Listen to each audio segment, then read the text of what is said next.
Hola. Hola, buenos días a todos. Gracias a los valientes que siguen asistiendo a las primeras sesiones de la mañana, el último día del Congreso. Si os parece, vamos empezando la tanda de sesiones orales y empezaríamos con la primera presentación, que es el proyecto ARES, Artificial Intelligence for Beta Transplant, a Federated Data Integration Architecture, for Train and Validate, etc. Gracias, yo soy Nacho Revuelta del Clinic.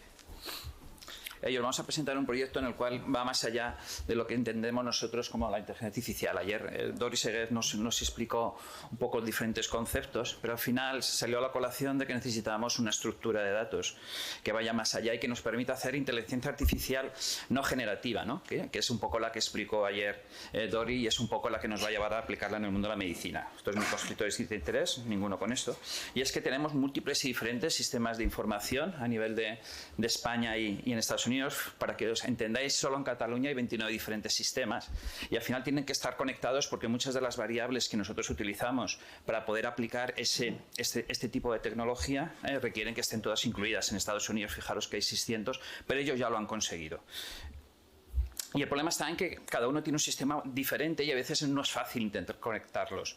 Y realmente hacer simplemente una estructura en un sitio concreto en el cual tú tengas los datos ya es un reto, porque la mayoría de los sistemas de información en los hospitales es una tecnología data warehouse, que están guardados el dato como una especie de librerías, pero que no interrelacionan con ellos.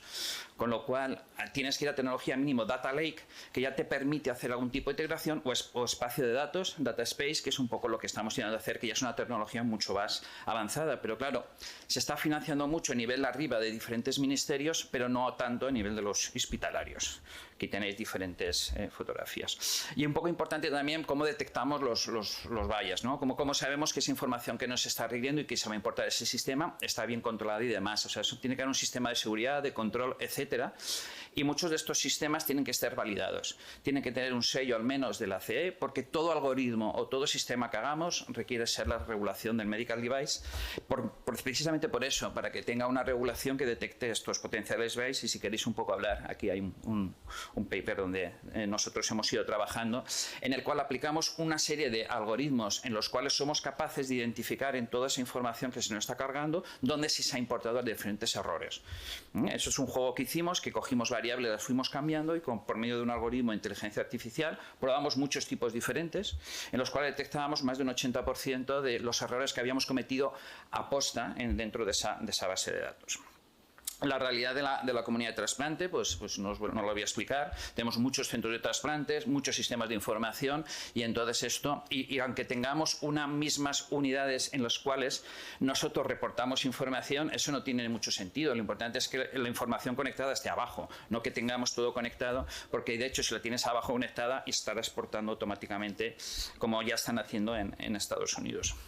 Y todo esto nos va a permitir pues, cualquier cosa que hagamos con esos datos. Al final es estadística avanzada y podremos aplicar lo que nosotros queramos con todo esto. Y esto es muy importante. Nosotros podemos tener información, pero si no tenemos datos, la información será muy pobre y nos llevará incluso a tomar errores en la decisión. En este caso está la nueva ley de inteligencia artificial, que yo tuve el placer de participar en ella, en los cuales establece que dentro tiene que ser todo lo que vayamos a aplicar en la medicina está establecido en el nivel 2-3 de seguridad. El nivel 1 es cuando la inteligencia artificial que manipula a la persona para que haga cosas malas. Ese es el nivel 1. Afortunadamente en medicina no la tenemos, pero estamos en nivel 2-3. Eso nos requiere una regulación mucho más estricta y que tengamos que sí puede ser explicable. Nosotros ya publicamos este trabajo con algoritmos explicables en los cuales nos vaya a dar que esa información que vamos a reportar de esa predicción tenga una trazabilidad y nosotros podamos detectar no solo eso, sino que detectemos qué variable está influenciando en esa predicción final. Y es una cosa que la Unión Europea está exigiendo estos modelos de inteligencia artificial. Con lo cual, pues con todo esto, pues queremos hacer, mantener una estructura, una arquitectura, integrar de datos en las cuales se pueda comunicar con diferentes sistemas de información, en los cuales ya no tenga que el hospital cambiar su sistema que no tenga, sino que pueda interconectar e interrogar con diferentes esos. Tenemos un plan estratégico con una misión, una visión, un propósito, una estrategia que está todo definida y todo con unos valores que os podéis imaginar que es hacia el paciente, el profesional, el ecosistema y también establecerlo un análisis de los competidores. Tenéis un esquema, si queréis os pasaría. Esto es un consorcio, porque es muy importante que esto no lo pueda hacer uno, no lo puede hacer nada, es un consorcio en el cual tienen integrados todos, tienen integrado no solo profesionales, tienen que hacer tecnólogos, gente de sistemas de información, gente de documentación clínica, también que permitan establecer dónde va a ir todo esto, y tenemos la suerte de tener, y sobre todo también importante, trabajar desde el primer momento con gente legal que esté trabajando en cómo todo esto va a llegar al eje empresarial y tenemos diferentes ayudas y financiaciones que hemos ido recuperando. Las variables vienen de muchos campos, y hemos conseguido interrelacionar con todos, y aquí tenemos en Cataluña, en nuestro hospital, de dónde vienen toda la información, son muchos tipos de bases diferentes, y la cuestión es que se tienen que integrar en un mismo sistema, pero es federado. ¿Qué quiere decir que sea federado? Que tú mantienes ese dato en tu sitio, no sale, lo que sale es el código, el metadato, pero tú tienes el código, con lo cual tú tienes ese control del dato y tú no pierdes en ningún momento a los pacientes. Viene todo dentro de lo que es la nueva regulación europea del espacio de datos europeo, que un poco lo va haciendo, en los cuales tienen diferentes niveles de regulación y soporte en este sistema, ¿no? Ya digo que es federado y por medio de unos modelos, unos learning models, unos modelos en que van aprendiendo ellos solos, pero que es muy importante que cualquier cosa que hagamos intentemos al menos proteger los datos. ¿Esto por qué lo digo? Porque hay dos modelos, está el alemán y el francés, en el cual España va más al francés en que tú das el dato y el gobierno se encarga de protegerlo, pero nosotros perdemos totalmente el control, y yo creo que nuestros pacientes y nosotros confían más en que tengamos nosotros el dato más que lo exportemos a un ente regulatorio. En este caso es una tecnología de sandbox, donde tú tienes una capa primero, donde una tecnológica te va a hacer cómo tú vas a desarrollar toda esta estructura, luego se va a establecer la gobernanza de cómo se va a intercambiar los datos en los diferentes centros para luego poder aplicar los datos en esos tipos de pacientes. Es muy importante cuando entran empresas tecnológicas que definamos muy bien cuáles son los acuerdos y que ellos estén establecidos los datos y que nosotros mantengamos ese control. Y al final ellos lo que quieren es vender su aplicación, no tienen más interés. En este caso nosotros estamos en 5.600 pacientes trasplantados en nuestro centro. En el hospital tenemos un sistema de información de SAP HANA, que es el que mantenemos ahora, y hay un sistema a nivel de documentación clínica, informática clínica, que es el DataMesh, que es un sistema que está incorporando todos los datos del hospital para que nosotros podamos hacer uso totalmente autónomo. En principio, el problema está en que no es el lenguaje OMOP, que es el que tiene mucha gente, pero hemos conseguido que este lenguaje que tenemos nosotros se pueda transformar y pueda hablar con cualquier sistema que trabaje como OMOP, como lenguaje del sistema de información. Hemos también incorporado el Longwood de la Ariadna, hemos desarrollado una API, una información para integrar todos los datos inmunológicos en este sistema. Nosotros trabajamos con Nefrolink, con Fresenius, donde tenemos mucho reporte de datos. Fresenius también participan en este proyecto, y esto es un esquema un poco de cómo quedaría. Queda muy bonito, pero bueno, ¿no? en 7 minutos no os lo voy a explicar, ¿no?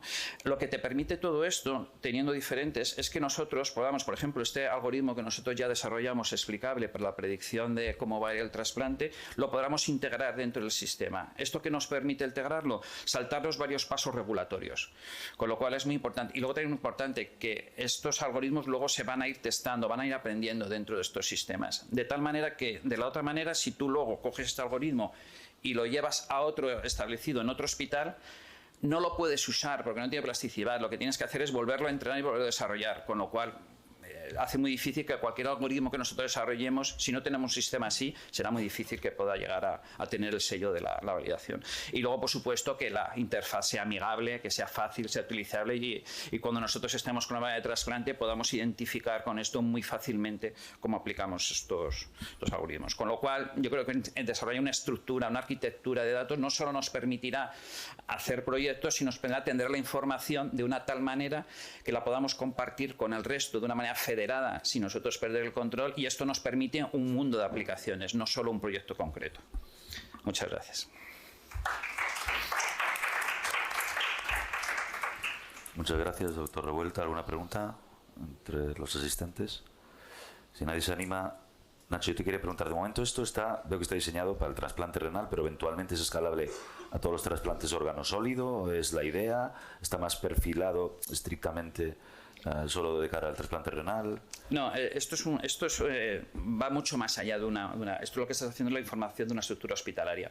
Estamos desarrollando una arquitectura que ya se está beneficiando, ya hemos creado el espacio de datos nefrológico con diferentes centros en Cataluña, y con esta tecnología tú lo puedes aplicar porque tú lo que vas a meter es la variable del sistema de información que tú quieras, con lo cual el hospital ya está trabajando con otros para esta arquitectura que estamos desarrollando, la puedo aplicar pues para cardiología, lo que tú quieras. Lo que tienes que definir es de dónde viene la información, cómo está estructurada y qué vas a hacer, pero si tú lo que es la arquitectura la tienes desarrollada, lo que te dé la gana. Bueno, muy interesante la verdad, la manera en que se ha manejado, pero sí me interesa saber el manejo de los sesgos que haríais al construir este espacio. Bueno, nuestra población ha ido cambiando estos últimos años, es gente muy mayor, con mayor comorbilidad, entonces el manejo de los sesgos me interesa. ¿A qué te refieres? Por ejemplo, la edad, ¿cómo pensáis distribuirlo? ¿O cómo vais a tener el dato oculto? ¿Cómo lo creáis en ese espacio? No sé. Te voy a intentar responder, no entiendo muy la pregunta. Esto es un sistema de una información, una arquitectura de datos. El dato va a venir. Sí. El que lo tiene que interpretar luego eres tú, el uso de ese dato, pero el dato va a venir. Luego tú cómo trates el dato, da igual que sea la edad y demás, pero el sesgo es si ese dato realmente refleja el dato que es real. Pero claro, el problema no es esta arquitectura, es que si lo tienes mal en el sistema de información que tú tienes de origen, lo va a captar. Entonces, si tú la tienes mal introducida en SAP, pues obviamente aquí la va a recoger mal. ¿Qué pasa? Que es como una especie de blockchain, al final se va a controlar con diferentes otros sistemas e identificará que si hay la edad puesta en diferentes sistemas, hay un error y un poco lo corregirá. O sea, habrá una, digamos, coordinación semántica entre cada sistema para, por ejemplo, fecha de edad en el laboratorio, fecha de edad en la historia clásica. Sí, esto es muy básico de Sandbox. Bueno, muchas gracias, Nacho. Pasamos a la siguiente presentación. Yo.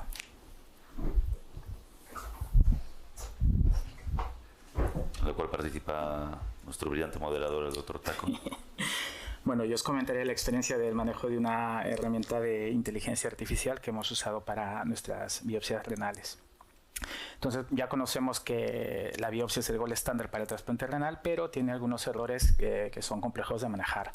Sobre todo, tres me interesan destacar: la variabilidad interobservador, el uso de informes en texto libre y la evolución continua de la clasificación de Banff. Para esto tenemos una herramienta de inteligencia artificial propuesta por Yu y Lupi en el 2023. Pues es el sistema, el BAS, el Banff Automation System. ¿Qué cosa no es el BAS? El BAS no es un algoritmo predictivo, tampoco es una red neuronal oculta o compleja. Lo que es un motor de reglas que se basa en un árbol de decisión automatizado. Lo que se hace es recoger los inputs de las lesiones histopatológicas, marcador C4D, DSA y variables clínicas asociadas. Y el resultado que obtenemos es un diagnóstico de Banff estructurado y unas recomendaciones clínicas. Para su implementación realizaron 44 cuatrillones de combinaciones posibles, 45 diagnósticos y 4.409 biopsias. Estas biopsias vinieron de cohortes bastante interesantes como la del Paris Transplant Group, la de la Universidad de Wisconsin, la KTD Innov y el EUTRAIN. Y evidentemente en este paper, que fue en Nature del 2023, se demostró la capacidad que tiene para reclasificar y sobre todo en pacientes con rechazo humoral y celular. Este no es un algoritmo de caja negra, tenemos aquí el código fuente que es fácilmente descargable y al que se puede acceder hasta ahora, y también tenemos una aplicación web que explicaba cómo se llegaba al diagnóstico a través del árbol de decisiones. Simplemente era insertar los datos y lo teníamos todo. Entonces, el flujo de trabajo para esta investigación fue coger el informe del patólogo, hacer una extracción manual de las lesiones Banff semicuantitativas, obtuvimos todos los datos, no había ningún dato que se dejaba libre, y luego teníamos el soporte de un patólogo, se creó una base de datos estructurada y se pasó por la aplicación BAS. Finalmente tuvimos un diagnóstico que comparamos con el primer diagnóstico que tuvo el patólogo. Más o menos esta es una recreación de la plataforma, poníamos todos los códigos de las lesiones, nos salía un diagnóstico sugerido, la confianza, la concordancia y también nos salía unas recomendaciones. La verdad que era una interfaz bastante sencilla y accesible. Evidentemente esto no podíamos hacerlo para cada paciente, nosotros usamos el formato en Excel, que podíamos entrar una base de datos bastante grande. Pues la idea nuestra fue, primero, probar que era factible, que fue fácil. La segunda, ver cuánto reclasificaba y si que existía una concordancia binaria entre rechazo de sí o sí no. Nuestra cohorte fue de 189 biopsias en trasplante renal, un estudio retrospectivo observacional de práctica clínica habitual, y tuvimos todos nuestros registros entre el 2022 y 2025. ¿Qué es lo que me interesa destacar de nuestra base de datos? Lo primero es que nosotros curamos el dato, verificamos cada caso y si faltaba algún dato hacíamos ver la biopsia con nuestro patólogo. Y la verdad que esto nos ayudó mucho a terminar de diferenciar algunos datos que no tenían cierta consistencia. Luego, todo lo que no estaba bien definido no se aceptaba. Si faltaban datos en la historia clínica o si el patólogo no podía dar una definición correcta, ese paciente no se admitía. Entonces, la distribución de los diagnósticos por patología, recordar que estas eran biopsias de protocolo y por indicación, teníamos un 63% de pacientes sin rechazo, 13% con diagnóstico de rechazo borderline y otros, 13% de celular y 8% de humoral. Entonces, esta es una web donde si queréis podéis entrar, la tengo abierta para que podáis trabajar un poco cómo fue la reclasificación de las entidades diagnósticas del BANF. Por ejemplo, nuestros resultados, lo primero que destacó fue que el 52% de pacientes cuyo diagnóstico era rechazo celular se reclasificaron. ¿Cómo es que se reclasificaron? Si veis, eran 25 pacientes y se distribuyeron estas otras 4 entidades diagnósticas. 6 pacientes fueron a que no eran rechazo, que no era un rechazo definido. 12 pacientes mantuvieron el diagnóstico de rechazo celular. 4 pacientes pasaron a la categoría de rechazo crónico activo y 3 pacientes pasaron a rechazo mixto. Cuando nosotros empezamos a valorar qué era lo que había pasado, porque estos diagnósticos eran incorrectos, era porque realmente había una aplicación inconsistente del umbral de las lesiones de tubulitis. El patólogo realmente tenía una confusión en valorar el IFTA global y en zonas de fibrosis, y la omisión del criterio TIFTA en las biopsias crónicas. Lo mismo pasó para el rechazo humoral. Si veis, fue un 33% de pacientes que se reclasificaron. Volviendo a usar este diagrama de Sansky, vemos que eran 15 pacientes con rechazo humoral. De esos 15, 10 mantuvieron el diagnóstico original de rechazo humoral, 2 pasaron a rechazo crónico activo, 1 pasó a que no era un rechazo humoral, no concordante con rechazo humoral, y 2 pasaron a definirse como no rechazo.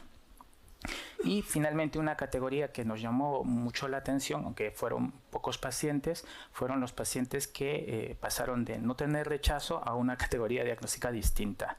Si os fijáis, eran 120 que no tenían rechazo.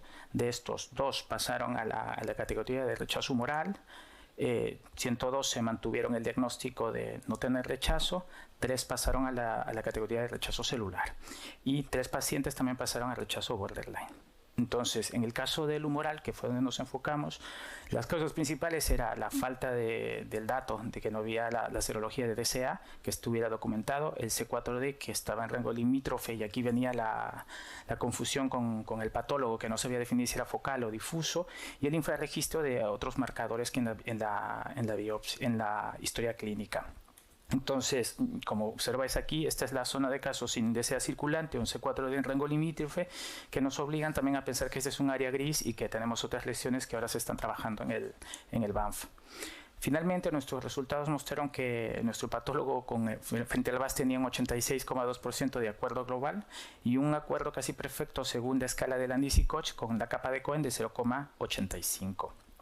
Importante señalar estos 8 pacientes que os comentaba que tenían el diagnóstico de no rechazo y que luego se observaron, y cuando analizamos globalmente todos estos pacientes que se reclasificaron, pues los datos hablan, 48% hubo mala interpretación de la clasificación, 29% mostraba cambios en la clasificación a lo largo del tiempo que no se adaptaron, y el 23% es lo que creo que más tenemos en la realidad, casos complejos con mala aplicación de criterios, había cambios y relación con el tiempo que estaba el trasplante y demás.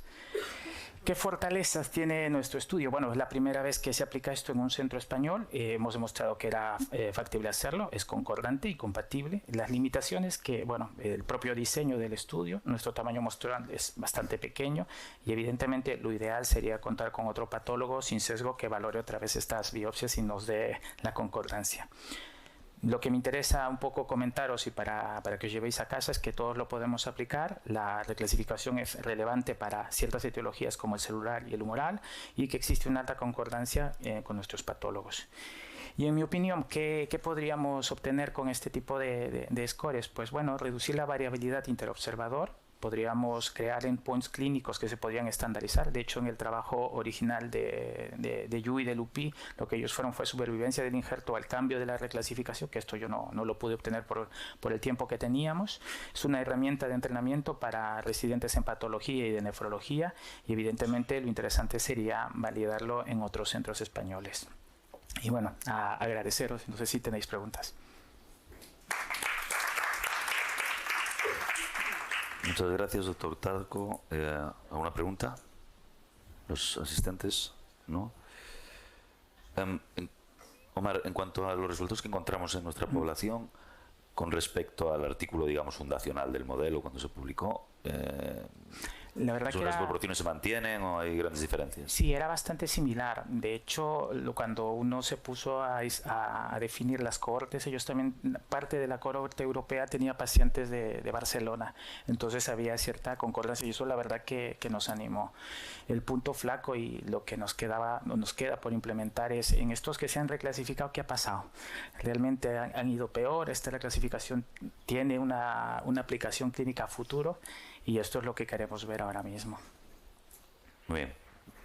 Emilio. La consistencia del G4D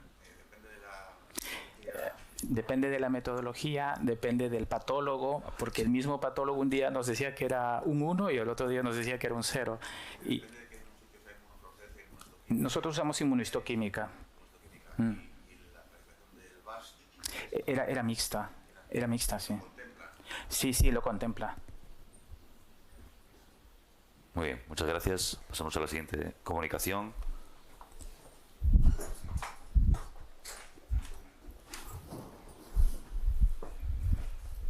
Es la utilidad del algoritmo Rigid Class para la clasificación automática de las biopsias por indicación del trasplante del grupo de Santander.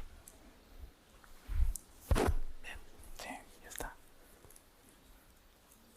Buenos días, un poco en la línea de la ponencia anterior, pues sabemos que el rechazo de injerto renal es una de las causas principales de pérdida del injerto y que, bueno, nuestro gold estándar sigue siendo la clasificación histopatológica de Banff, ¿no? Sin embargo, esto tiene limitaciones. Hay categorías que no son dicotómicas y no son mutuamente excluyentes. Luego existen fenotipos mixtos que cuesta la clasificación. Es muy dificultosa a veces la clasificación. Y que pues la variabilidad entre el observador pues a veces es significativa, ¿no? Por esto Valet en el 2021 y colaboradores crean Rigid Class, un algoritmo de clustering semisupervisado que organiza y clasifica las lesiones de Banff de manera más objetiva y como valor añadido el impacto pronóstico que tienen cada una.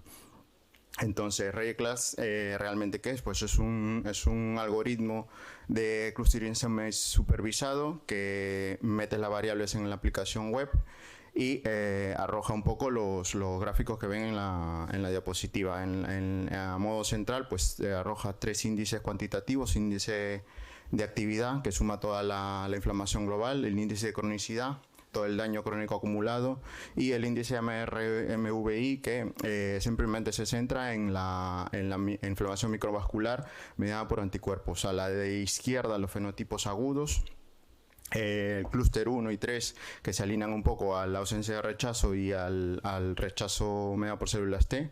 El complejo AMR, es decir, el rechazo mediado por anticuerpos, en el clúster 4 y 5. Y a la derecha los fenotipos crónicos que ven en pantalla, pues el clúster 1, ausencia de cronicidad, y el clúster 3 y 4, que pues eso es un escenario de mayor riesgo, en donde vemos pues fibrosis y vasculopatía con glomerulopatía del trasplante.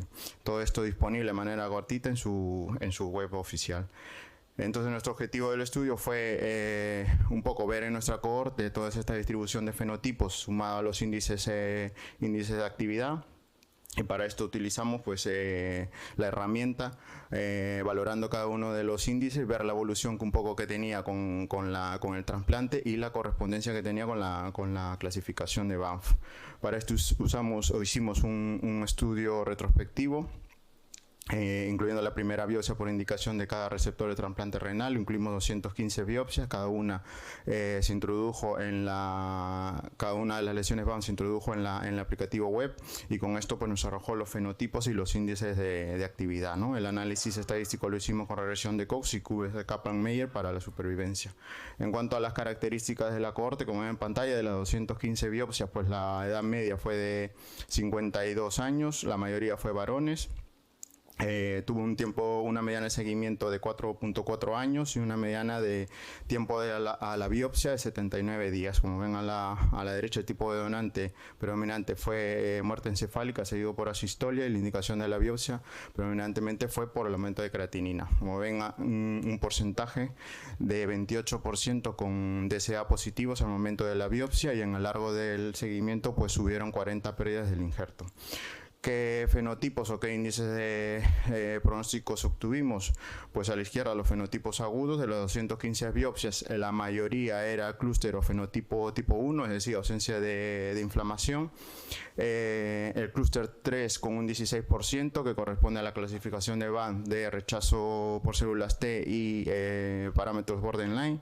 El bloque de AMR activo sumaban un 25%. Y quizás destacar un clúster peculiar, el clúster número 2, que no tiene correspondencia a nivel de Banff, que no nos salió con un porcentaje no desdeñable, fue un 10%. Y en cuanto a los fenotipos crónicos, la mayoría era esperable que saliera sin actividad crónica en un 90%, y sumando el clúster 3 y 4, que hablaba un poco de la fibrosis y la glomerulopatía del trasplante, en un 7,7%. Luego los índices cuantitativos, luego lo hablaremos, pero realmente nos dio bajo, porque realmente el clúster predominante era el clúster número 1, ¿no? Con 46%, en la cual no teníamos actividad inflamatoria significativa. Para pasar a los resultados, como ven, estos tres histogramas pues representan un poco los índices cuantitativos, ¿no? Índice de actividad, índice de cronicidad y el índice de actividad inflamatoria mediada por anticuerpos. Como ven, pues hay una distribución asimétrica con cola un poco hacia la derecha. Vuelvo a resaltar de que el clúster tipo 1 fue el más predominante, por lo que no tuvieron valores altos en cuanto a los índices de actividad, pero simplemente resaltar con esta diapositiva que los índices globales de actividad y cronicidad por sí solos no discriminan el riesgo de pérdida del injerto, por lo menos en esta cohorte.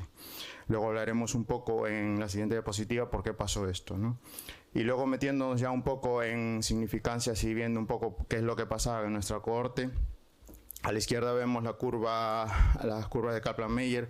En rojo, el cuartil superior de la inflamación microvascular mediada por anticuerpos frente al resto de fenotipos en azul. Y si ven a la derecha las tres cajas, pues de abajo arriba se organiza un poco el mensaje.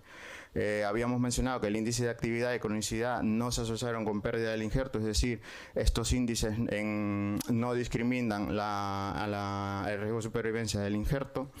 Pero luego, cuando medimos de manera dicotómica por cuartiles, tampoco el cuartil superior no salió estadísticamente significativo, pero sí tuvo una tendencia relevante clínicamente, ¿no? Una supervivencia a los 5 años de 79% versus en 68% para este cuartil, ¿no?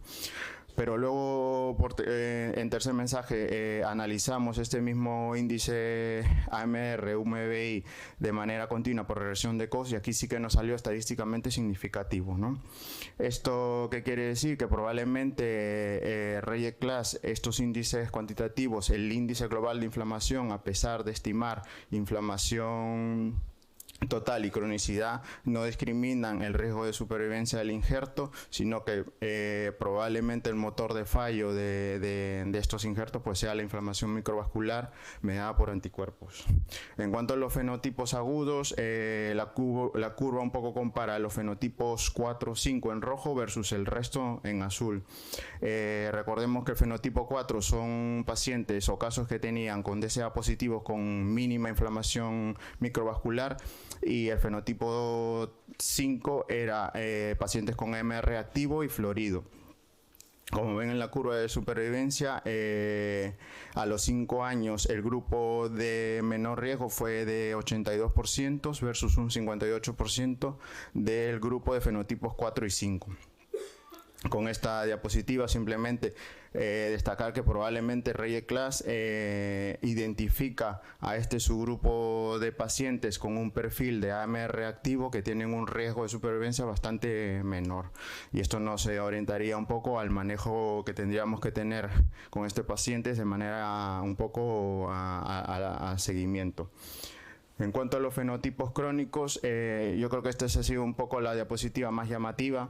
Como ven en la curva, compara los fenotipos 3 más 4 en rojo versus el resto de fenotipos en azul. Recordemos un poco qué es lo que significa el fenotipo 3, es la glomerulopatía incipiente, y el fenotipo 4 es la glomerulopatía del trasplante con vasculopatía. Ambos en nuestra cohorte sumaban un porcentaje de 7.7% de las 215 biopsias.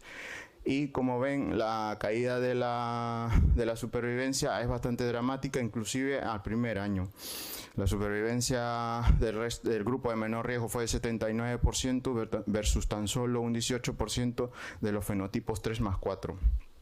Esto nos lleva a pensar dos mensajes claves: que probablemente Reye Class identifica estos fenotipos de manera más precisa que probablemente BAF no lo haga, y que los fenotipos crónicos 3 más 4 son de vital importancia identificarlos, ya que tienen un impacto pronóstico bastante enorme. Y a modo de conclusión, y ya sintetizando un poco la idea, pues Reye Class es aplicable en biopsias por indicación, identifica fenotipos agudos y crónicos con valor pronóstico. El índice de inflamación microvascular mediada por anticuerpos fue el predictor más robusto de pérdida del injerto en nuestra cohorte. Los fenotipos agudos 4 y 5 y crónicos 3 más 4 identificaron pacientes de mayor riesgo. Y por último, Reye Class no reemplaza, sino complementa la clasificación de BAF, aportando cuantificación y evitando fenotipos agudos de manera fácil, accesible y gratuita. Muchas gracias. Muchas gracias. ¿Alguna pregunta en la sala? No, yo quería, si me permites, preguntarte, sí, entiendo que no, porque no es el foco principal del estudio, pero si estas evoluciones de supervivencia y demás las comparasteis con los diagnósticos estándar de anatomía patológica habituales, o sea, los resultados del Reye Class con el informe del patólogo. El informe del patólogo tradicional. No, o sea, tú metes todas las lesiones en el aplicativo y lo que te estima es de manera más objetiva la supervivencia que tiene cada patrón. No, lo entiendo, pero si comparasteis la supervivencia por Reye Class versus la supervivencia obtenida con los informes tradicionales de biopsia que todos manejamos. No, eso no se ha hecho. Y después las categorías, no sé si lo he entendido mal, pero son categorías cualitativas diferenciadas, no es un score continuo, no es una variable continua de graduación. No necesariamente, quiero decir, son simplemente categorías. Sí, bueno, yo creo que lo que busca un poco esta herramienta es un poco evitar esos solapamientos diagnósticos histopatológicos y un poco ya metiéndonos en la metodología y cómo se produjo o cómo se creó esto. Lo que hace es incluir las lesiones en una herramienta de centroide, es decir, busca las lesiones en cuanto a supervivencia al fenotipo más parecido, y así evitas pues rechazos borderlines o rechazos mixtos que están un poco mal clasificados. Muy interesante. Bueno, yo tenía otra pregunta. La verdad que ayer quise entrar a la página web y parece que la han bajado donde está el aplicativo. Pero más allá de esto, me interesa saber, en los pacientes que tenían peor fenotipo, lo que hacía es estudiar si recibieron algún tratamiento adecuado o eso sería nuestro segundo paso, ver un poco de manera prospectiva cómo han evolucionado los que tienen peor fenotipo. El 3 más 4 claramente pues van peor, los fenotipos crónicos a 3 más 4 y 4 más 5 de los agudos son concordantes también un poco con la cohorte Evaluate, y un poco yo creo que el valor añadido que podríamos hacer es de manera prospectiva ver cómo un poco van con respecto al tratamiento. Muy bien. Perfecto, muchas gracias. Pasamos a la siguiente comunicación. de título SCORE combinado basado en la compatibilidad entre donante y receptor en cuanto a edad, sexo e índice de masa corporal asociado a la función del injerto tras un trasplante renal del equipo de Badajoz. Bueno, buenos días a todos. Muchas gracias por la presentación.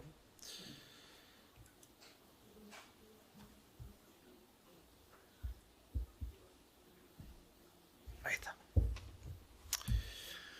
Bueno, como ya saben ustedes, los criterios inmunológicos pues, han sido un pilar fundamental a la hora de guiar la selección donante-receptor durante muchísimo tiempo, ¿no? Está de sobra estudiado que a mayor número de desajustes en el sistema HLA, pues esto podría aumentar el riesgo de rechazo mediado por anticuerpos, ¿no? Y esto a su vez pues, va a influir en el tipo y en la intensidad de la inmunosupresión. Por tanto, podríamos estar hablando de un factor modificable cuando fuésemos a hacer un emparejamiento. Sin embargo, hay también otra serie de características intrínsecas de donante y receptor, como son la edad, el sexo y el índice de masa corporal, que además están relacionadas con la carga de nefronas aportadas por el donante al receptor, y que un desajuste de estas características cuando fuésemos a hacer un emparejamiento pues pudiera conducir a una peor función renal a largo plazo, y esto es un factor en este caso pues no modificable. Esto se ha estudiado ya bastante en la literatura, aunque es verdad que revisándolo tal vez haya sido de manera individualizada o limitada, ¿no? Y es por eso que nosotros en nuestro servicio tratamos de desarrollar un score compuesto que integrase en todas estas variables, índice, sexo y masa corporal, para tratar de mejorar la selección de donantes y favorecer los resultados renales a largo plazo. Es por ello que realizamos un estudio de corte retrospectivo en el cual incluimos todos los pacientes trasplantados renales en nuestro centro desde enero de 2013 a diciembre de 2023, que al menos habían tenido un seguimiento mínimo de un año, y excluyéndose los pacientes que recibieron un trasplante de órgano doble.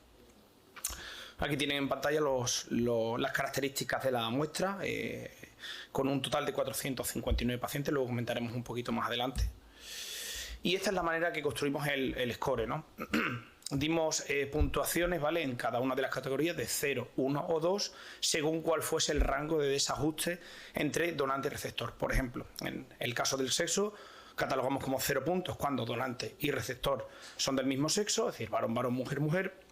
1 punto cuando el donante es varón y la receptora es mujer. Y 2 puntos cuando la donante es mujer y el receptor es varón. En cuanto al índice de masa corporal, etiquetamos como 0 puntos cuando donante y receptor tenían un índice de masa corporal de menos de 30, es decir, ninguno es obeso.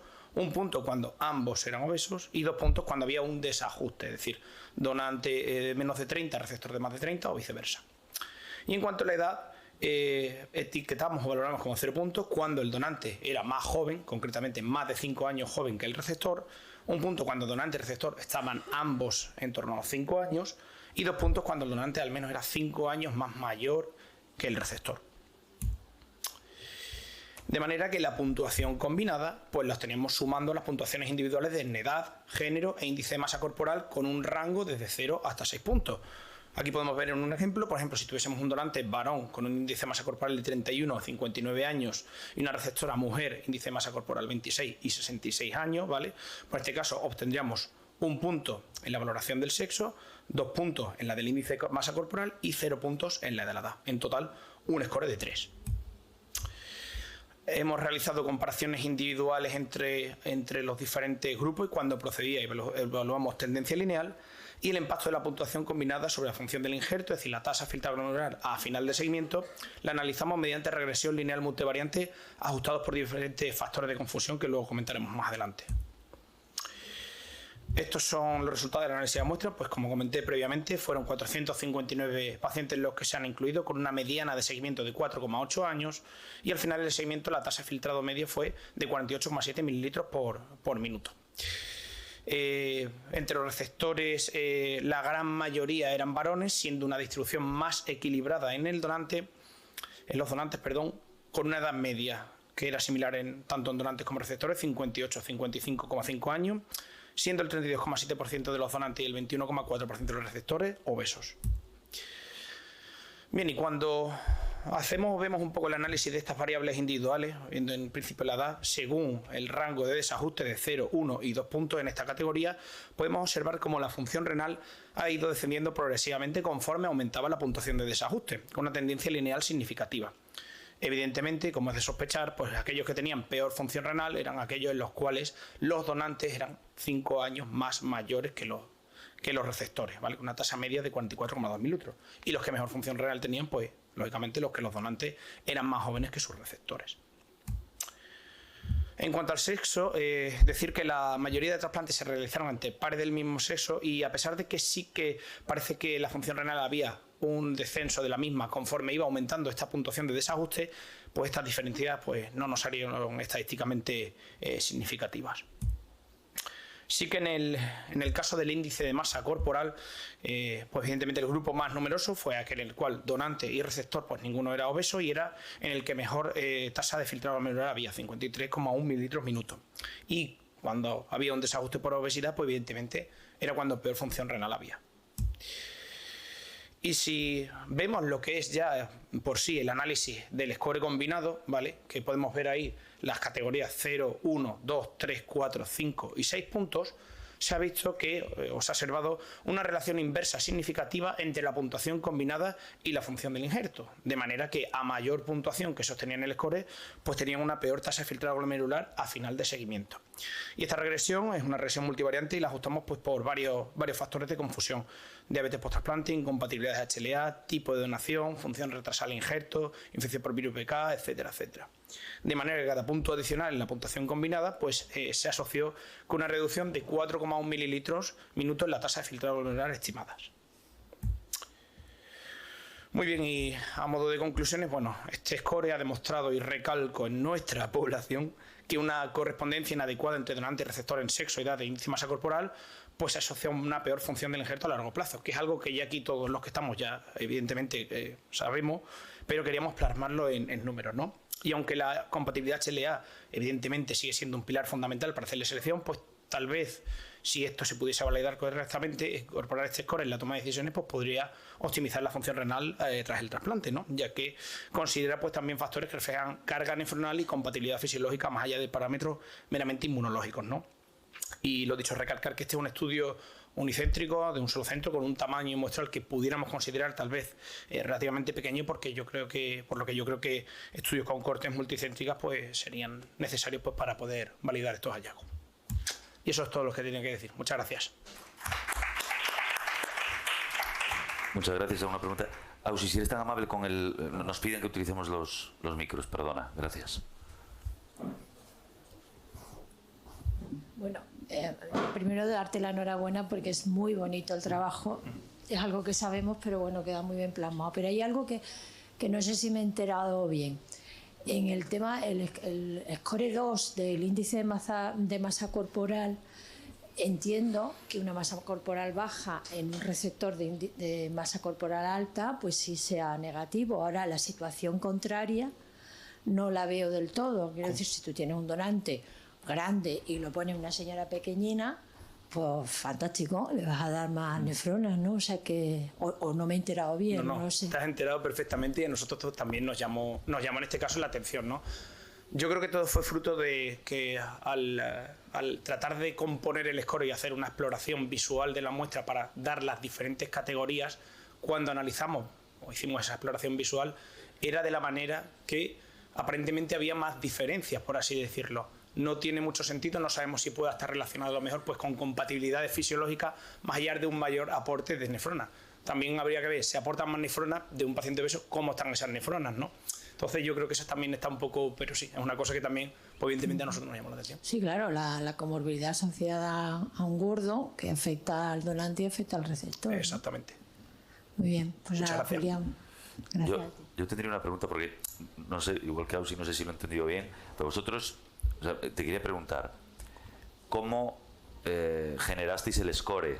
Precisamente porque algunos de las graduaciones del score llamarían a priorísticamente un poquito la atención.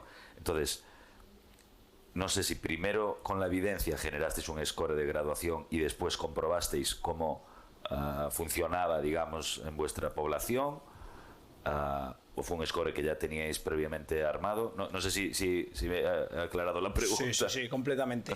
Fue un ensayo y error completamente. Se hizo una exploración visual de la muestra, estuvimos viendo si dar más categorías de puntuaciones, dar menos categorías con puntuaciones, ¿no?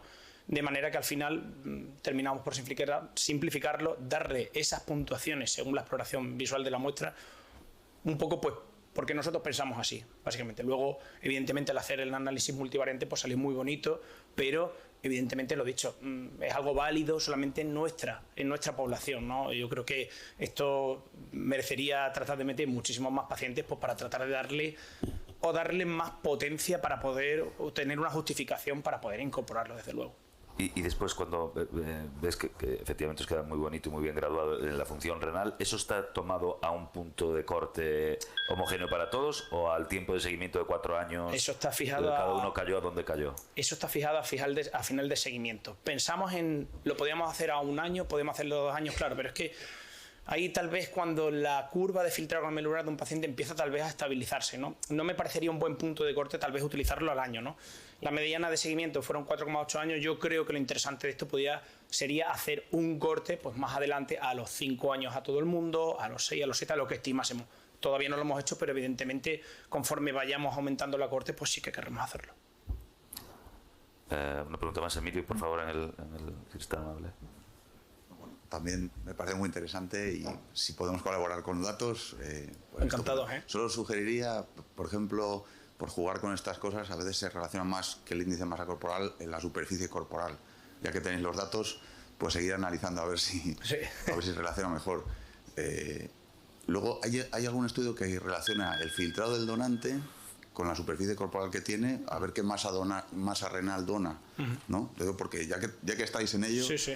Y yo creo que con la función renal al 6º mes, pues podrías tener al 6º mes al año y a lo mejor te evitas eventos posteriores que te pueden complicar. Sí. Y lo último ya, que sería muy interesante, la proteinuria, que sería un dato más. Así que si lo podéis hacer, yo creo que contad con datos de más centros, casi seguro. Pues yo encantados estamos de recibir datos, evidentemente, y coincido, ya por cerrar, perfectamente.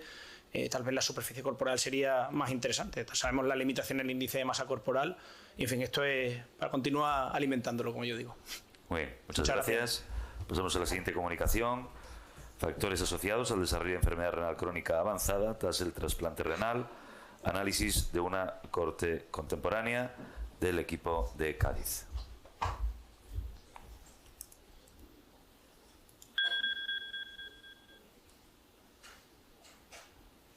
No sé. Presenta tú la siguiente si quieres. Estoy hablando yo todo el rato. No, tú presenta porque no sé dónde viene. No sé dónde viene. Tú presenta, yo pregunto. Claro, yo lo tengo que mirar.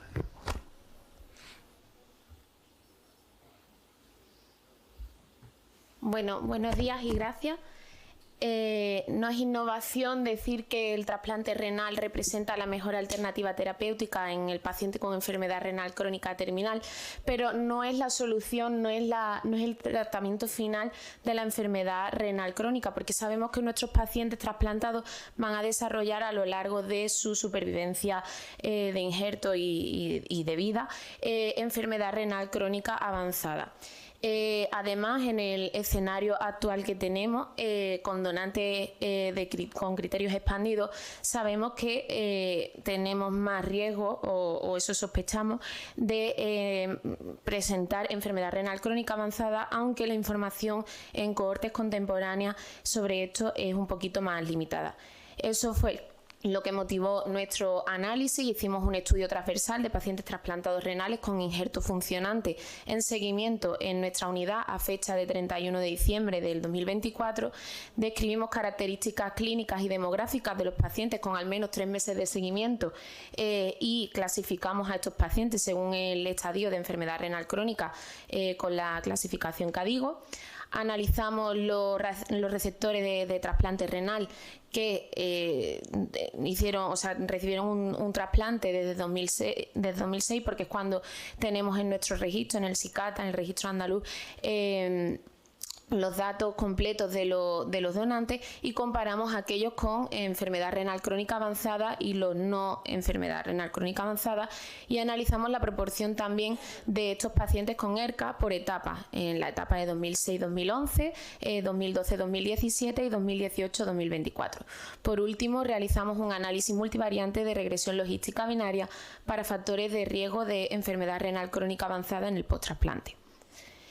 Esta es la radiografía de la cohorte en seguimiento hasta diciembre de 2024. Cuando hacemos una foto de lo que tenemos en la consulta en esta fecha, sabemos que tenemos 1.034 pacientes trasplantados renales en seguimiento, 1.019 son al menos con 3 meses de seguimiento de post-trasplante, el 60% varones con una edad media aproximada de 51 años.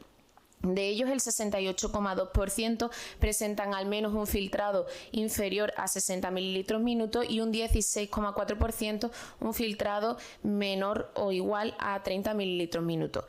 Si vemos la proteinuria de estos pacientes, vemos que un 44,8% de los pacientes presentan una albuminuria medida por cociente albumina creatinina de entre 30 y 300 miligramos gramos y un 17,6% albuminuria superior a 300 miligramos gramos.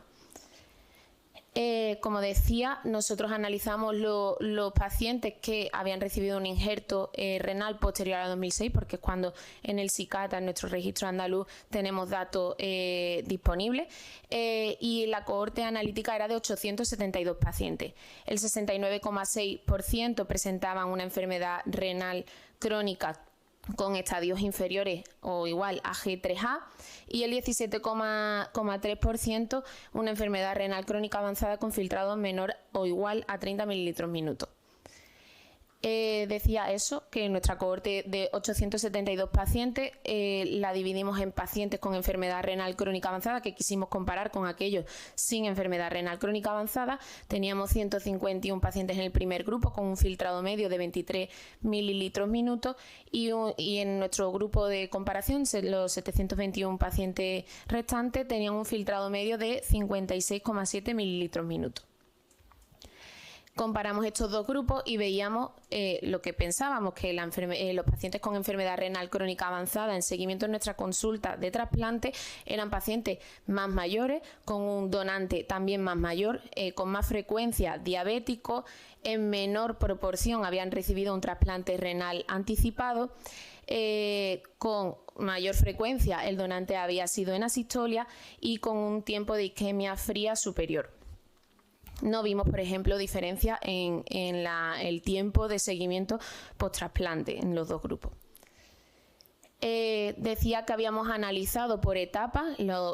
Por etapas me refiero a la etapa en la que habían recibido el trasplante renal. La foto la hicimos en 31 de diciembre del 2024 y vimos que no había diferencias en el porcentaje de ERCA de las distintas etapas, de la primera, la segunda y la tercera. Probablemente había aquí un sesgo de supervivencia de injerto y paciente. Pero analizamos las diferencias demográficas y clínicas de nuestros pacientes y vimos cómo los de la última etapa eran pacientes más mayores, con mayor frecuencia. También habían recibido un injerto en asistolia con una edad del donante superior, también eran más frecuentemente diabéticos y en menor proporción habían recibido un trasplante renal anticipado. Habían recibido con mayor frecuencia un trasplante renal anticipado. Pero por último hicimos eso, el análisis multivariante para factores de riesgo de enfermedad renal crónica avanzada y vimos cómo la edad del donante y el tiempo post-trasplante se comportaron como factores de riesgo de presentar ERCA, pero sobre todo haber recibido un injerto de un donante en asistolia. No vimos así la diferencia en características de edad, del receptor, sexo, del donante y del receptor, ni tampoco en el tiempo de isquemia. Por tanto, para concluir, sabemos que una proporción considerable de pacientes en seguimiento en nuestras consultas van a desarrollar ERCA y que los determinantes principales van a ser factores dependientes del donante, como la edad avanzada y la asistolia. Por tanto, creo que existe la necesidad de vigilar los resultados del trasplante renal con donantes de criterio expandido, algo que ahora mismo es mucho más prevalente en nuestra situación, y mantener un seguimiento estrecho y protocolos específicos en los receptores de este perfil de donante. Gracias. Muchas gracias. ¿Alguna pregunta en la sala? Yo tengo una pregunta. Al micrófono. Por favor. Bonito trabajo. Simplemente si analizaron el bloqueo del sistema renina-angiotensina como protector de la función renal. Bueno, el inicio del estudio lo hicimos a través con el registro andaluz, con el SICATA, y no teníamos esas variables recogidas, pero me parece interesante que lo podamos aplicar porque al final es una cohorte nuestra local, por tanto sí que lo podríamos analizar, pero no está analizado. Bueno, gracias.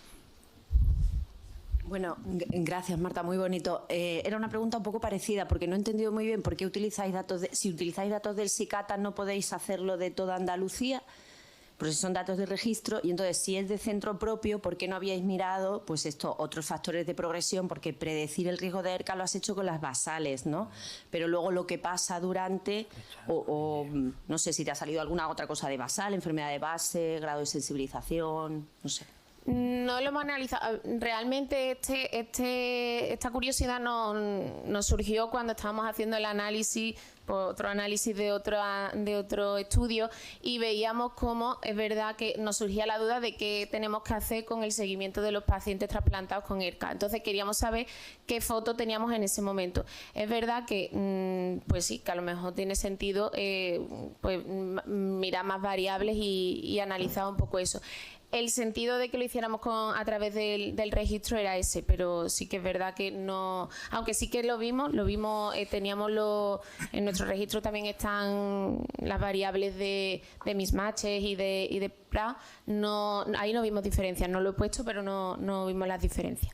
También porque, insisto, tenemos también el sesgo de que los pacientes que estamos analizando son los vivos con injerto funcionante. Entonces, a todos los que entendemos que tienen riesgo de haber perdido el injerto porque hayan sido pacientes hiperinmunizados y demás, pues quizás no lo estamos metiendo en esa cohorte.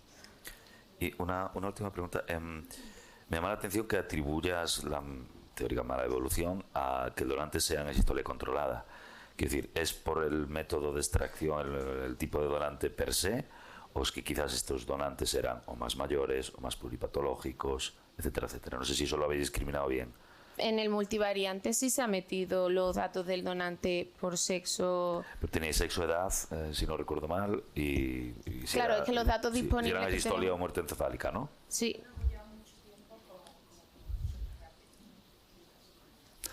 Sí, pero bueno, en muchas otras cohortes, incluso la ultra rápida, tiene unos resultados.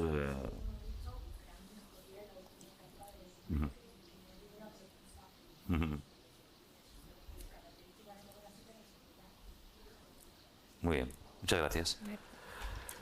Pasamos a la siguiente comunicación. Tendencias en mortalidad de receptores de trasplante renal con y sin diabetes como causa de enfermedad renal. Análisis del ERA Registry, del grupo de Hospital de Llobregat de Bellvitge. Buenos días a todos. La diabetes en Europa es la causa de enfermedad renal de cada 1 de cada 5 que empiezan terapia renal sustitutiva. Y sabemos que el porcentaje de gente que se trasplanta de riñón con diabetes va aumentando a lo largo de los años. Y además, que aquellos que se trasplantan con diabetes tienen más riesgo de complicaciones que aquellos sin diabetes. Entonces, nos fijamos en este estudio poblacional de Dinamarca, que mira de forma muy bonita qué pasa en su población, en aquellos que tienen diabetes y aquellos que no, y evalúa las causas de mortalidad y cómo varían las tasas de mortalidad a lo largo de los años. Y ven que en aquellos con diabetes, que son los del cuadrado azul, que especialmente la mortalidad cardiovascular a lo largo de los años está disminuyendo, es la línea roja, y en cuando lo comparan con aquellos sin diabetes, a lo largo de los años el gap que hay entre unos y otros se va reduciendo. Entonces nos preguntamos a ver si esto pasaba de forma similar en la población trasplantada renal, ¿no? Que sabemos que aquellos con diabetes tienen más mortalidad cardiovascular, pero el estudio de las tendencias pues quizás no estaba tan claro, ¿no? Entonces el objetivo fue mirar a lo largo de los años cómo eran las tendencias en mortalidad de forma global y causa específica en los que se trasplantaban de riñón con o sin diabetes en 12 países europeos que reportan datos al registro de la ERA. Entonces, estos son los países que de los cuales usamos los datos. Utilizamos solo primeros trasplantes renales entre 2005 y 2022, solo adultos. Y la diabetes, el outcome de diabetes estableció como causa de enfermedad renal, que esto es una limitación importante, pero es como tiene los datos del ERA Registry. No teníamos diabetes como comorbilidad. Y el follow-up se hizo hasta muerte, hasta final del periodo de seguimiento, o un máximo de 5 años. Entonces miramos dos cosas. Por una parte, cómo eran las tendencias en mortalidad, que calculamos las tasas de mortalidad estandarizadas por edad y sexo, y por otra parte miramos el APC, ¿no?, que es el porcentaje de cambio anual, y esto se mira con un análisis de regresión joint point, que lo que mira es cómo son estas tasas a lo largo de los años, y ven, por ejemplo, pues si están bajando y detecta que de repente en un momento sube, pues este momento de cambio es lo que se llama joint point. Y mira a ver cuántos joint points hay a lo largo del tiempo. Y por otro lado miramos cuál es la diferencia entre aquellos con y sin diabetes, y lo miramos de forma absoluta y de forma relativa, con la ratio de estas tasas de mortalidad entre unos y otros. Entonces, entre 2010 y 2022, alrededor de 134.000 pacientes recibieron un trasplante de riñón en estos países que hemos visto, y casi 21.000 de ellos tenían diabetes, que estaba registrado como la causa de su enfermedad renal. Y los mayores cambios que vimos a lo largo de la cohorte fue el porcentaje de gente con diabetes, que pasó de un 13,8% a los años iniciales de la cohorte hasta un 15,8%. Y el otro cambio importante es que en los primeros años de la cohorte el porcentaje de gente más de 65 años era un 24%, que sube a 37,1% al final de la cohorte. Entonces, esto son los resultados para mortalidad global, ¿no? Veis aquí en este eje hay las tasas de mortalidad que están ajustados por edad y sexo, y son las tasas por 1000 personas año. Y aquí en este eje pues hay el año en que vamos mirando estas tasas. La línea roja representa aquellos con diabetes y el azul aquellos sin diabetes, ¿no? Y lo que podemos ver es que como era esperable, las tasas de aquellos con diabetes son más elevadas que aquellos sin diabetes, pero que la tendencia se mantiene estable hasta que llega el COVID, y como era esperable, en los años del COVID vemos este aumento. Y cuando miramos esta diferencia relativa entre unos y otros, ¿no?, que es esta ratio de las tasas de mortalidad, vemos que es de 1,8. Esto quiere decir que de forma global aquellos con diabetes tienen casi 2 veces más de mortalidad que aquellos sin diabetes. Y este gap que hay entre unos y otros, que en la población general veíamos que se iba, ¿no?, acortando un poco a lo largo de los años, en esta población se mantiene estable a lo largo de todo el periodo de estudio.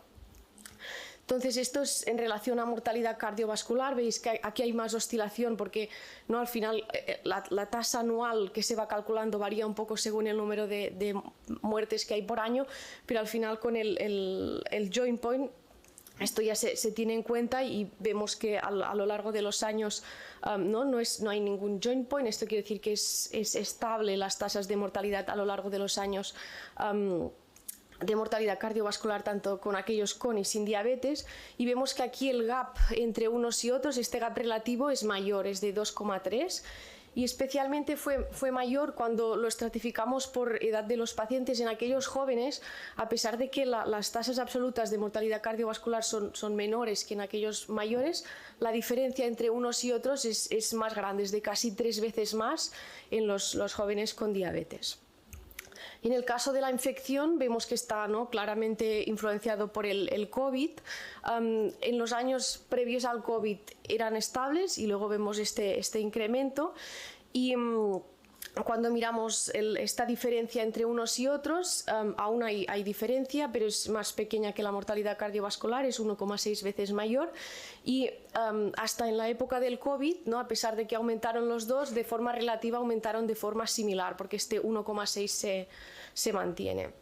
En cuanto a cáncer, es verdad que el seguimiento fue máximo de 5 años, entonces esto puede tener una influencia cuando miramos la mortalidad por cáncer, pero al menos en estos primeros 5 años también las tasas de mortalidad estuvieron estables a lo largo del periodo y en este caso no vimos diferencias entre un grupo y otro. La ratio es de 1. Entonces, como principales limitaciones, no tenemos diabetes como comorbilidad, que esto es creo una limitación importante, pero es la información que hay en el registro del AERA. La otra es que no hay información sobre la diabetes post-trasplante, entonces puede que haya gente que desarrolle diabetes que la tenemos contada en el grupo de sin diabetes, no pueden pasar de un grupo al otro a lo largo del tiempo. Y la otra es que no pudimos ajustar por distintas comorbilidades, no había mucha información en comorbilidades y tampoco en medicación, que seguro que tiene una importancia a la hora de ver la mortalidad a lo largo del tiempo. Entonces, como conclusiones, aquellos que se trasplantan con diabetes tienen casi 2 veces más de mortalidad que aquellos sin diabetes, y esto es principalmente debido a la mortalidad cardiovascular y en menor proporción a infección. Y a diferencia de lo que veíamos en la población general, este gap entre unos y otros no se va reduciendo. Por otra parte, las tasas de mortalidad globales y por causa específica se mantuvieron estables hasta 2019. Y luego vimos este aumento principalmente por infección en el COVID, que era esperable, pero la magnitud de este incremento de forma relativa fue similar en aquellos con y sin diabetes. Entonces, agradecer a toda la gente que ha participado en este proyecto y gracias.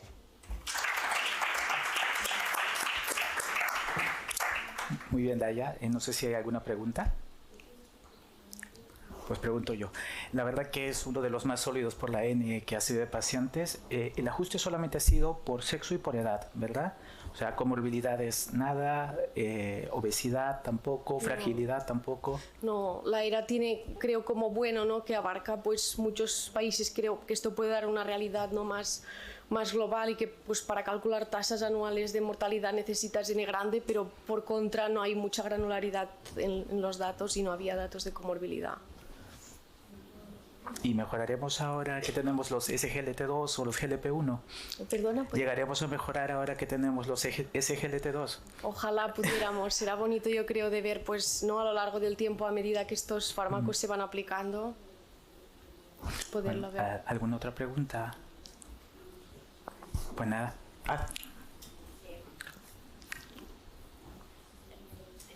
Ya, muy bonito.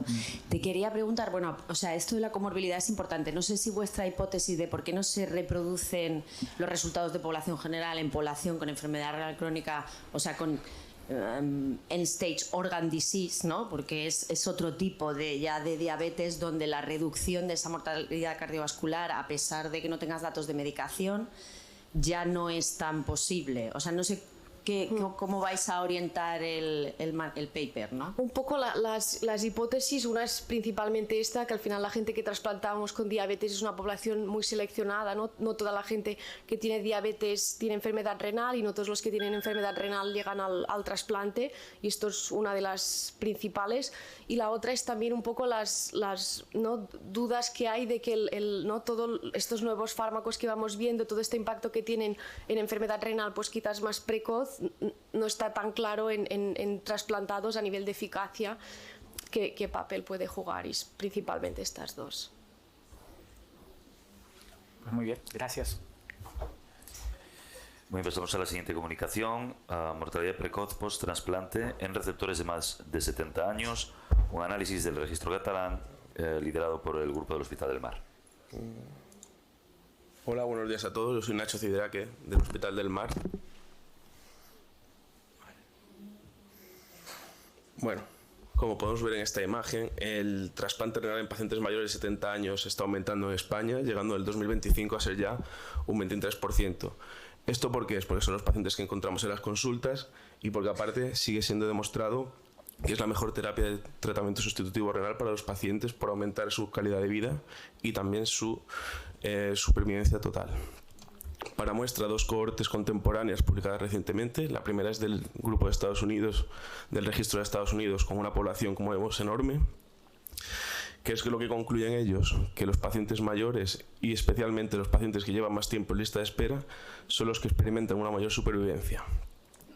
Para continuar, el registro australiano de Nueva Zelanda, otra cohorte contemporánea, que lo que muestra es también, como podemos ver en la gráfica B, una supervivencia global en los pacientes trasplantados, pero impactando con una mortalidad aumentada hasta 9 meses. Por ello, nuestros objetivos son, por un lado, analizar la tasa de mortalidad precoz post-trasplante en receptores mayores de 70 años y, como punto número 2, establecer causas y determinantes asociados a mortalidad precoz en esta población, haciendo especial hincapié en el impacto de la pérdida precoz del injerto. Nuestra población es del Registro de Malas Renals de Cataluña.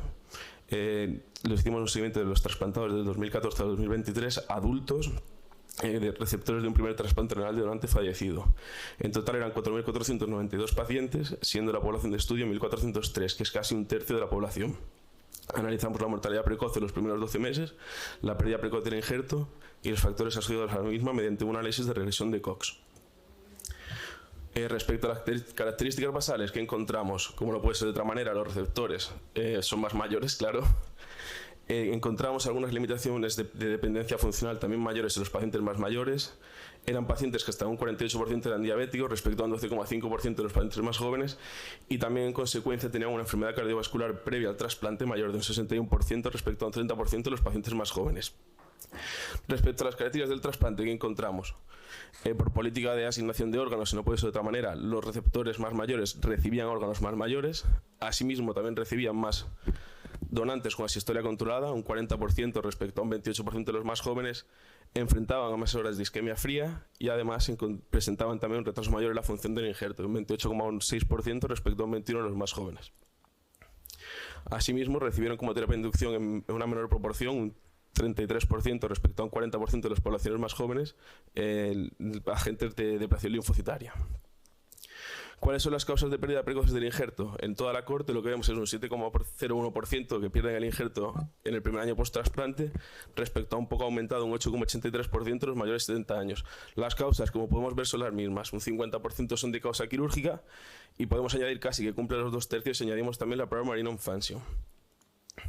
Respecto a la mortalidad precoz, ¿qué observamos? La cohorte global era un 6,21%, que son 279 pacientes.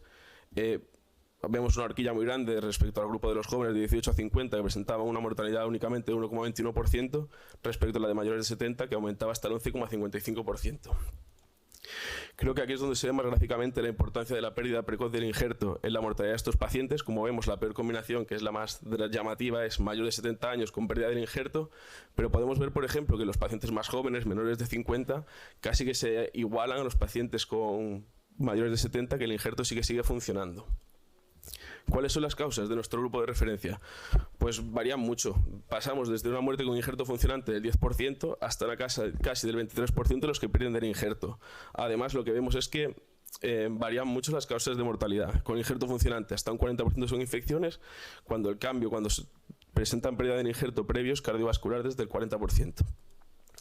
Buscando los factores asociados a esta mortalidad precoz, lo que nosotros encontramos en nuestra corte en los pacientes mayores de 70 años es, por un lado, que multiplica un poco por encima de 2 el tener algún tipo de limitación funcional pretrasplante, casi por 2 tener enfermedad cardiovascular previa, y lo que más aumenta era como un 3,71 de Heiser ratio, era el presentar una pérdida del injerto durante este primer año.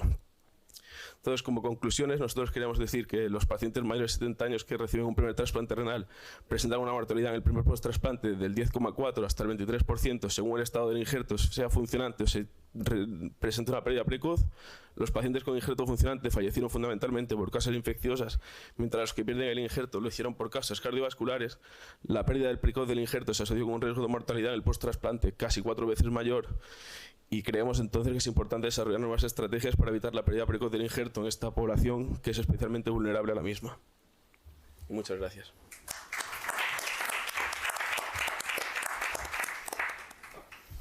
Muy bien, muy interesante. No sé si hay alguna pregunta. ¿Alguien quiere preguntar? Bonito trabajo. Enlazando con la comunicación anterior, ¿la diabetes la analizaron? ¿O está metido dentro de las complicaciones, comorbilidades pretrasplante? Las tenemos analizadas por separado, son significativamente diferentes, tanto la diabetes como todas las de cardiovascular diseases, y por eso lo hemos añadido luego para separarlo. Lo hicimos todo junto para simplificar el modelo. Vale, gracias. Yo tengo una pregunta, perdona. Por ejemplo, en los pacientes de más de 70 años, ¿viste que había algún peso en aquellos que recibieron donantes en asistolia versus cadáver? No encontramos diferencias no en había este diferencia caso. ninguna para los que fallecieron. Exacto. Vale. Adelante.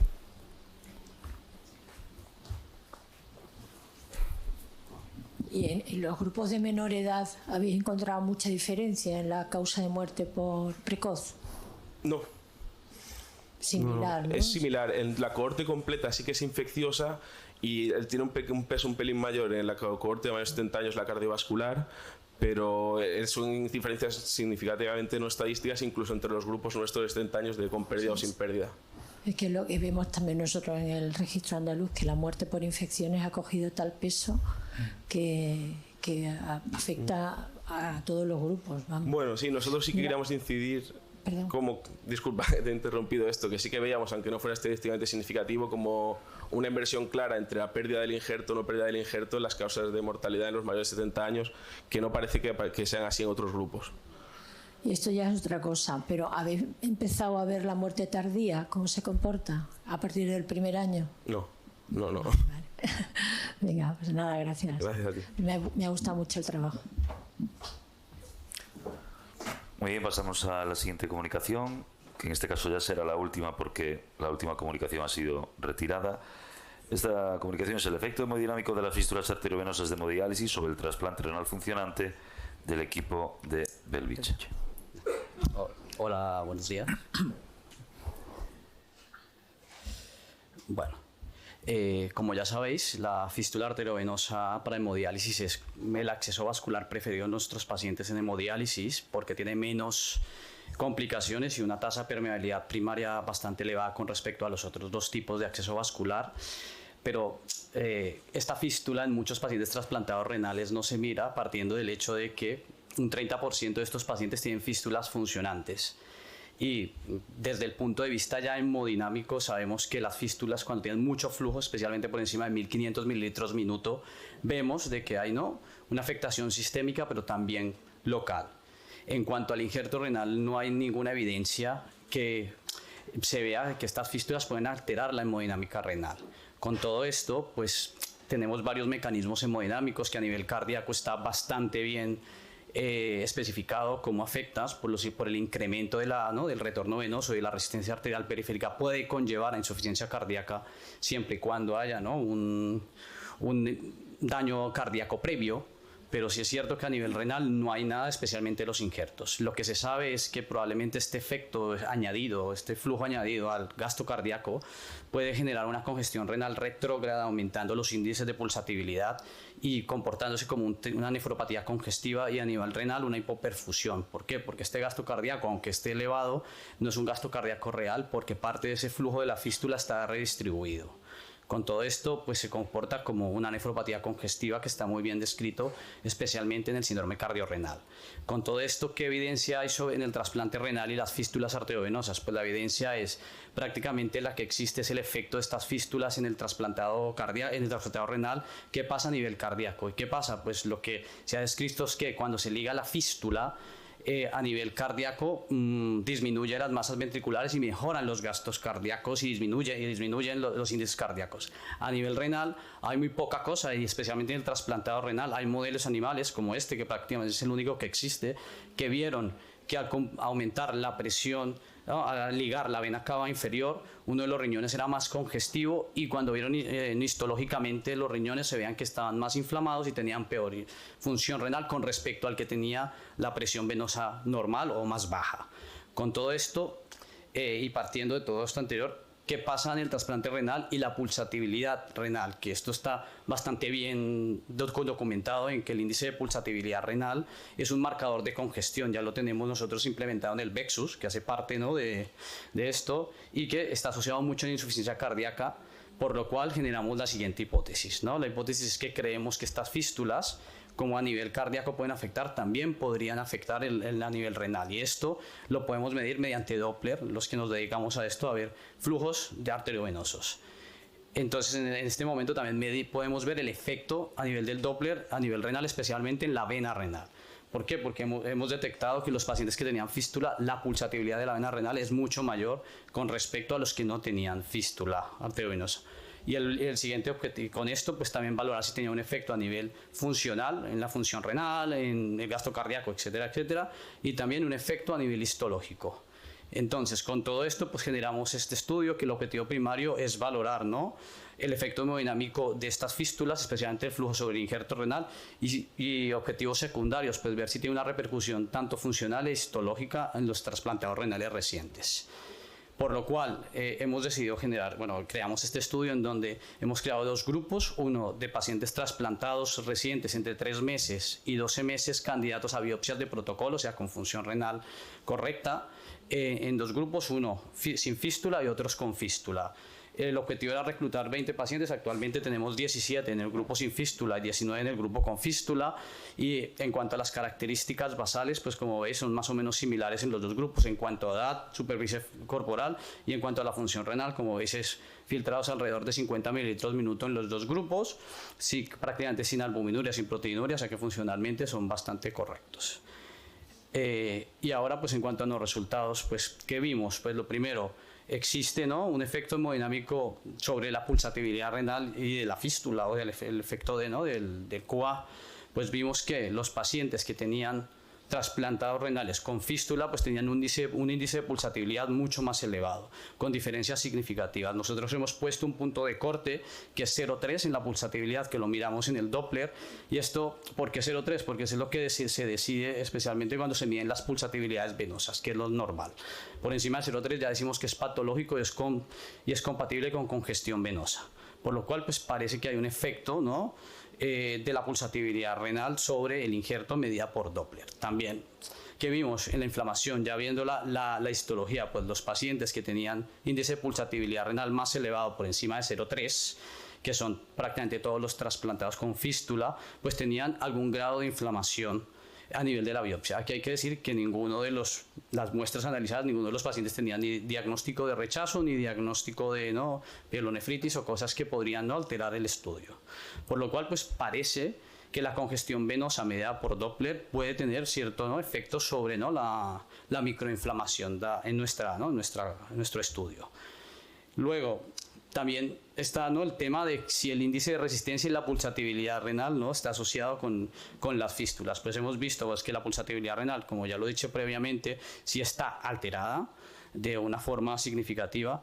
Y en cuanto a los índices de resistencia, aunque no hay significancia, aunque sí hay una tendencia, está un poco más elevado en el grupo de pacientes que tenían fístula arteriovenosa. Esto es lógico, esto de hecho ya está descrito en algunos papers, que los índices de resistencia están elevados en el Doppler renal en los pacientes con fístula, y esto es por lo mismo que os dije, hay una redistribución del flujo, por lo cual pues, el índice de resistencia puede aumentar. En cuanto a la correlación histológica, pues ya como lo comenté previamente, hay más inflamación leve en los pacientes, especialmente en el BANF, en la inflamación, en los pacientes con índice de pulsatividad venosa renal, que con respecto a los que no, pero no había ni tubulitis, ni capilaritis, no había diferencias en este tema. Y luego la otra pregunta, ¿esta congestión se puede demostrar si es por un tema sistémico, si los pacientes tienen insuficiencia cardíaca? Pues lo que hicimos fue hacerles Vexus, medir la vena cava inferior, que es como nuestro valor para medir la congestión venosa, y en ninguno de los dos grupos había insuficiencia cardíaca ni congestión venosa. De hecho, el Vexus, todo el score de Vexus era de 0 en todos los pacientes, tanto el grupo de fístulas como no de fístulas. En cuanto al gasto cardíaco, pues esto es lógico, los pacientes que tenían fístula pues lo tenían más elevado, pero no tenían hiperaflujo. ¿Por qué no tenían hiperaflujo? Porque el índice cardíaco, que en realidad es el que nos da el diagnóstico, estaba por debajo de 3,9 litros minutos en superficie corporal, que es el punto de corte cuando decimos que hay un hiperaflujo de la fístula sobre el corazón.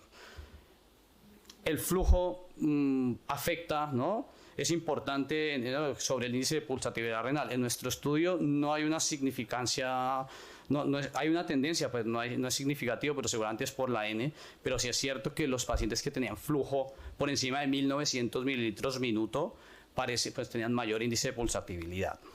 Luego, en la histología no había diferencias y algo que nos llamó la atención es si este efecto es dinámico, y parece que sí, porque lo que hacíamos que al momento de hacer el Doppler, la biopsia, hacíamos pulsatibilidad con la fístula funcionante y cuando comprimíamos la fístula, disminuía, se corregía prácticamente el índice de pulsatibilidad. Eso quiere decir que disminuía hasta una media de 0,36.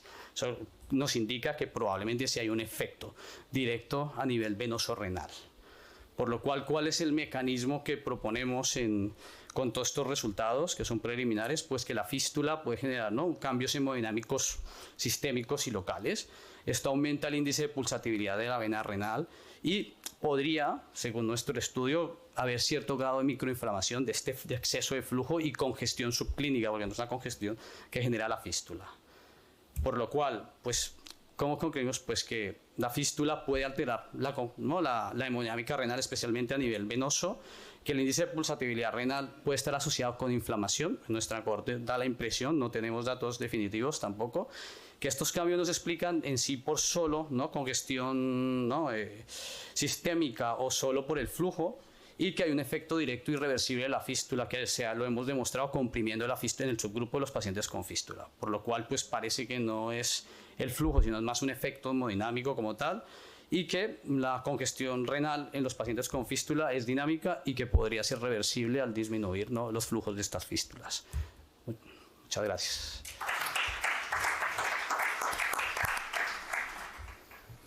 Bueno, Diego, muy elegante el estudio, la verdad que me ha gustado. No sé si alguien tiene alguna pregunta.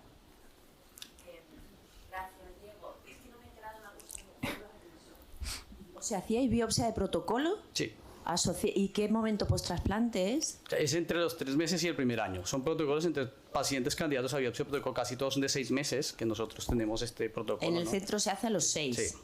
Claro, también depende del tipo. Pero eso o sea, has mostrado una comparación, pero no hay un multivariante como factor independiente. No hay.